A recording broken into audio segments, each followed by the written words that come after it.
अपने आखिर शब्द कहते हुए रोहन कोहली खुद ही जोर जोर से हंसने लगा। वेटर्स भी आहान की तरफ थोड़ी अजीब नजरों से देखने लगे और ग्लास वॉल रूम से बाहर जाने लगे।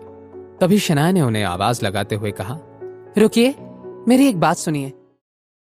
अगर कोई उसे इस तरह इंसल्ट करने की कोशिश करता तो शायद शनाया इस सब को सह भी लेती, मगर रोहन ने आहान को ऑफेंड करने की कोशिश की थी और ये सब शनाया हाथ पर हाथ रखे नहीं देख सकती थी। इसलिए उसने सीधा वेटर से कहा, ओह, तुम्हें शनाया को भी बियर पसंद है। मैं शनाया, आपने मुझे पहले ही कह दिया होता तो मैं एक अच्छी स्पेशल बियर का इंतजाम कर देता। रोहन कोहली ने वेटर को बियर लाने को कहा। वैसे तो बहुत गुस्सा था वो और इरिटेटेड भी, लेकिन अब वो मीडिया के सामने ये सब बिगड़ने देना नहीं चाहता था। क्या मिसेस यामिनी गिल ने ये नहीं कहा था कि शनाया एक अच्छे लाइफ पार्टनर के इंतजार में है और वो आहान के साथ बिल्कुल भी खुश नहीं है? अब क्या हो गया? हाँ, इन दोनों को देखकर तो ऐसा लग रहा है कि शनाया और आहान की रोमांटिक डिनर डेट पर मैं कबाब में हड्डी बनकर आया हूं। रोहन के प्लान मुताबिक अब शनाया को तो उससे इंप्रेस हो जाना चाहिए था, मगर इंप्रेस होना तो दूर की बात थी। शनाया ने अब तक रोहन कोहली से सीधे मुंह बात भी नहीं की थी। पूरी शिमला में जिस रोमांटिक डिनर डेट का ऐसा अरेंजमेंट कोई भी नहीं कर सकता था, उस डिनर डेट का रोहन ने इंतजाम किया था। दुनिया की बेहतरीन और खास वाइन भी मंगाई थी और इतना ही नहीं, उसने तो काफी फेमस सिंगर को भी बुलाया था। मैं शनाया, मैंने आपकी मॉम मिसेस यामिनी गिल से तो ये सुना था कि आपको पियानो में बहुत दिलचस्पी है। क्योंकि शनाया के पास कोई दूसरा चारा नहीं था तो उसने बेमन से हाँ कह दिया। ऐसा है कि मिस शनाया, मुझे भी पियानो और म्यूजिक बहुत पसंद है। मुझे तो पियानो का इतना शौक है कि मैं बचपन से ही पियानो बजाना सीखता आया हूँ। कॉलेज के वेकेशंस में तो मैं पियानो के बारे में और डिटेल में सीखने के लिए यूरोप भी चला गया था। अब मैं अपनी तारीफ अपने मुंह से करूं तो अच्छा नहीं लगेगा। क्या ये रोहन कोहली अपने ऊपर किताब कर रहा है क्या मैंने उसे पियानो लर्निंग हिस्ट्री के बारे में पूछा भी था? कब से अकेले ही बकबक कर रहा है? हमें खुद की तारीफ बिल्कुल भी नहीं करना चाहिए। इसलिए मिस शनाया, क्यों ना मैं खुद ही पियानो बजाकर आपको मेरे टैलेंट की झलक दिखा सकूं? जैसे ही शनाया ने रोहन कोहली की कही ये बात सुनी, उस बेचारी की बोलती बंद हो गई।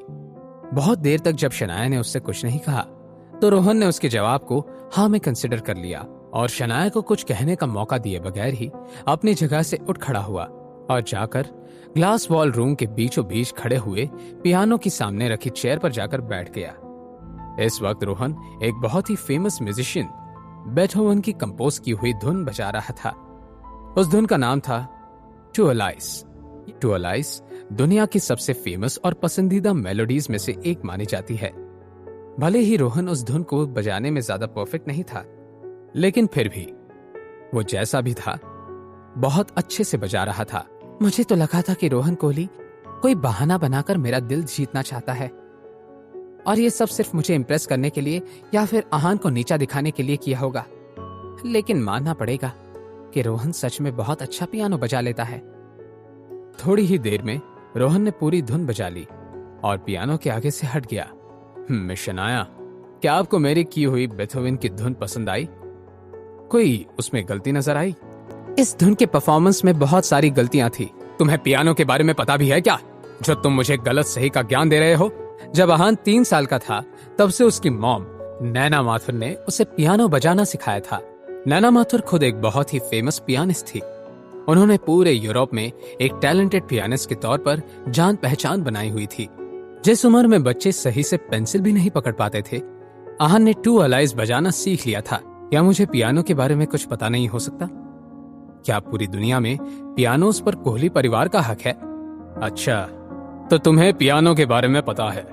अच्छी बात है, तो जरा मुझे यह बताओ कि मेरे परफॉर्मेंस में क्या गलतियां हुई।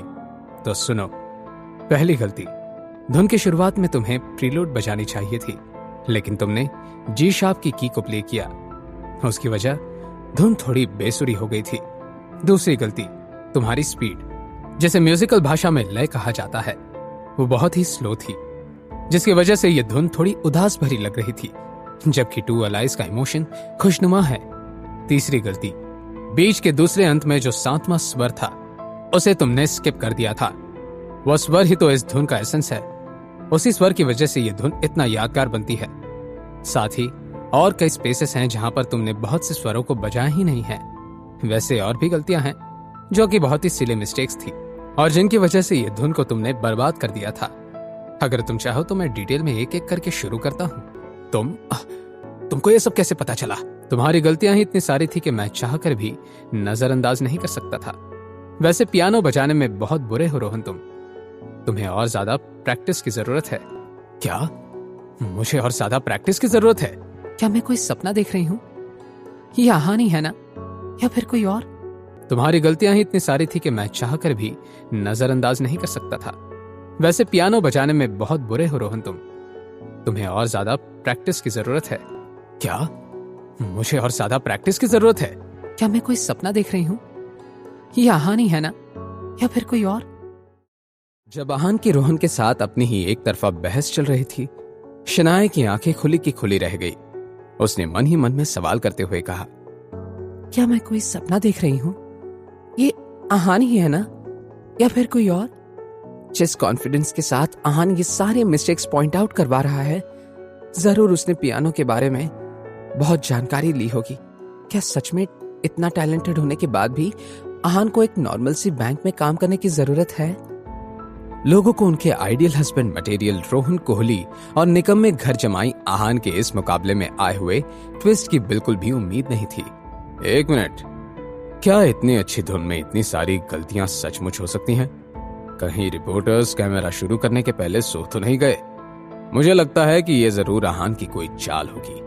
नहीं तो क्या, जरूर ये आहान अपने आप को ज्यादा ही समझदार मानने लगा है। वो तो इस हद तक पहुंच गया है कि मेरे ही रोहन को गलत कह रहा है। अब जब आहान ने इस मुकाबले में अपनी थोड़ी सी जगह बनाई थी, तो अब तक खामोश बैठे उसके सपोर्टर्स भी मैदान में उतर आए। कुछ लोगों ने आहान की तरफदारी करते हुए कमेंट सेक्शन में लिखा, ओह माय गॉड, मैं जानती थी कि आहान में कोई खास बात तो है, वो ऐसा ही इतना चार्मिंग नहीं है। क्या अब सबने देख लिया कि हमारे आहान ने कैसे आपके उस बिगड़े नवाबजादे को उसकी गलतियां गिनाई? हाँ, और वैसे भी शुरुआत में मैंने देखा कि शनाया खुद आहान के साथ ही ग्लास वॉल रूम के अंदर दाखिल हुई। मैं कह रही हूँ वो दोनों बेस्ट कपल हैं। बीच में तो ये रोहन कोहली आया हुआ है।